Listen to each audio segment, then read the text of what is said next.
유산소 운동이 뇌 건강, 뇌 기능에 긍정적인 영향을 주려면 결국은 그 운동은 향상을 유발해야 된다는 뜻이 되는 거예요. 걷기를 많이 하시는 게 훨씬 건강에 유리한 건 맞지만 그렇다고 하여 걷기만 한다고 내가 치매도 예방하고 근력도 좋아지고 심폐체력도 좋아지고 이런 것을 기대하실 수는 없습니다.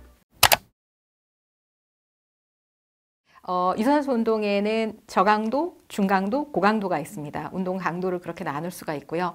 저강도 유산소 운동의 대표적인 사례가 걷기, 그리고 고강도는 이제 달리기 같은 좀 빠르게 달리기가 될 것입니다. 그래서 걷기와 달리기가 그러면은 똑같은 유산소 운동인데 뇌 건강에 다른 효과를 줄까? 이제 이런 것이 궁금하실 수 있겠는데요.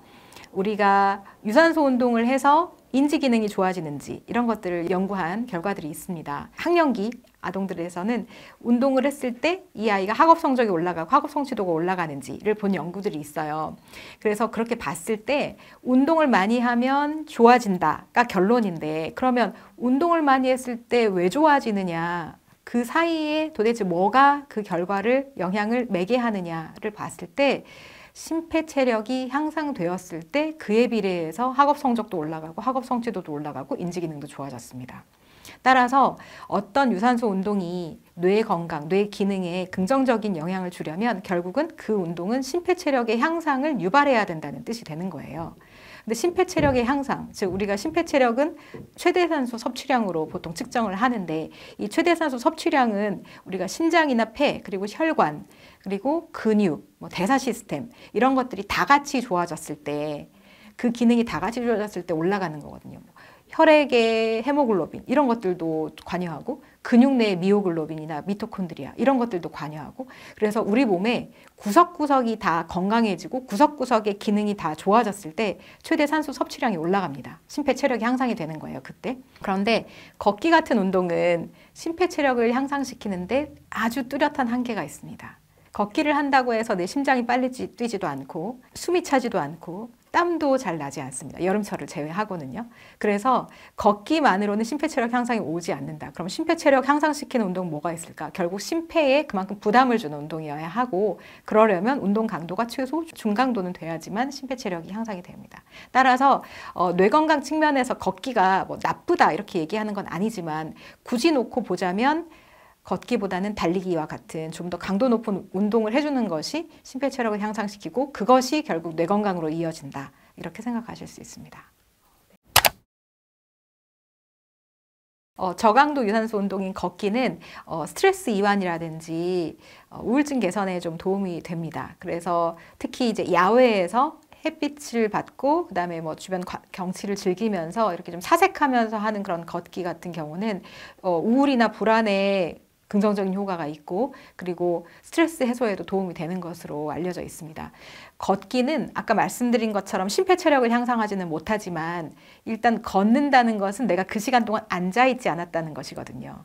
근데 앉아있는 것 자체가 우리에게는 굉장히 안 좋습니다. 그래서 앉아있는 시간을 줄이고 그 시간을 활동으로 대체했다는 것 자체가 일단 걷기에 긍정적인 효과를 유발하는 것이고요.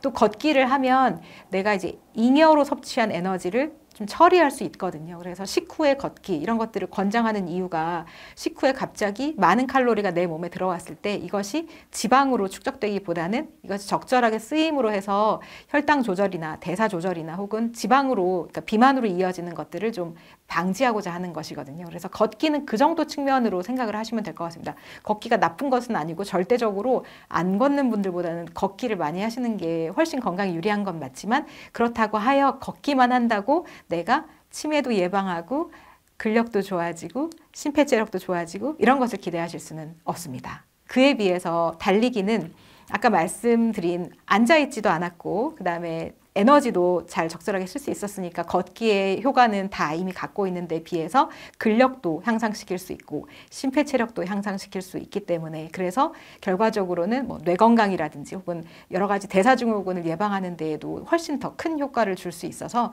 저는 같은 시간이라면 걷기보다는 달리기를 추천하는 편이고요. 특히 이제 연세가 아주 많으신 분이 아니시라면 웬만한 걷기로 건강이득을 보기는 상당히 어렵거든요. 그래서 연세가 너무 많거나 혹은 근골격계 문제가 좀 있어서 달리기를 굳이 할 수 없는 경우를 빼고는 달리기를 더 권하는 입장입니다. 뇌 건강은 일생에 걸쳐서 계속 우리가 추구해야 되는 하나의 목표 같은 것인데요. 그래서 어렸을 때 할 수 있는 방법, 성인기에 할 수 있는 방법, 그리고 노년기에 할 수 있는 방법이 좀 다릅니다. 어렸을 때 할 수 있는 것은 일단 좋은 교육, 양육 환경이 굉장히 중요합니다. 아이가 부모로부터 정서적인 지지를 충분히 받고 그리고 안전한 환경에서 성장하고 그리고 방임되지 않고 이런 것들이 되게 중요하고요.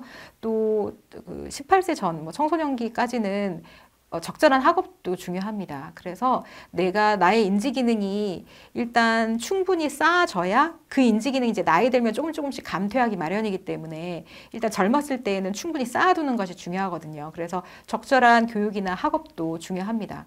이것을 우리가 인지 비축분이라고 하는데요. 저금을 많이 해두면 거기서 조금씩 써도 우리가 평생 먹고 살 돈이 있는 거와 비슷하게 일단 비축을 할 수 있을 때는 비축을 충분히 해두는 것이 중요하거든요. 그래서 어렸을 때는 이제 여러 가지 다양한 경험이나 다양한 교육, 좋은 교육을 통해서 그런 인지 비축분을 충분히 만들어 놓는 것이 중요하겠고요. 근데 우리나라는 워낙 교육을 많이 하니까 우리나라의 웬만한 사람은 다 그런 부분은 충분히 됐다고 볼 수 있겠어요. 성인기가 접어들면 이때는 이제 대사증후군, 대사질환을 예방하는 것이 제일 중요합니다. 그래서 과체중, 비만 이런 것들 좀 조심해 주셔야 할 필요가 있고 당뇨, 고혈압, 고지혈증 이런 질환 걸리지 않게 걸렸다 하더라도 적절하게 잘 관리해서 나빠지지 않게 만드는 것이 중요하겠고 운동은 성인기에 당연히 해줘야 될 운동이 되겠고요. 그리고 성인기에는 이제 뇌에 충격을 받는 행위 같은 것은 조심하시는 게 좋다 이렇게 말씀드릴 수 있겠습니다. 노년기에는 특히 중요한 것이 사회적 관계거든요. 그래서 노년기에는 고립이 되기 쉽고 내가 이제 몸이 불편하거나 혹은 내가 다니던 직장도 이제 그만두게 되는 경우가 많으니까 내가 가지고 있던 어떤 사회적 연결망이 조금씩 끊어지는 경우들이 많이 있습니다. 근데 그럴 때일수록 오히려 사회적인 관계를 계속 유지해 주는 것이 뇌 건강적 측면에서 굉장히 중요해서 그런 것들을 해주시면 좋겠고 그 다음에 이제 원래 신체 건강을 관리해 주는 것이 뇌 건강에는 이제 기본이기 때문에 노년기에 여기저기 이제 아프고 병도 좀 더 많이 생기고 하지만 그런 신체적인 관리도 꾸준하게 해주시는 것이 좋습니다.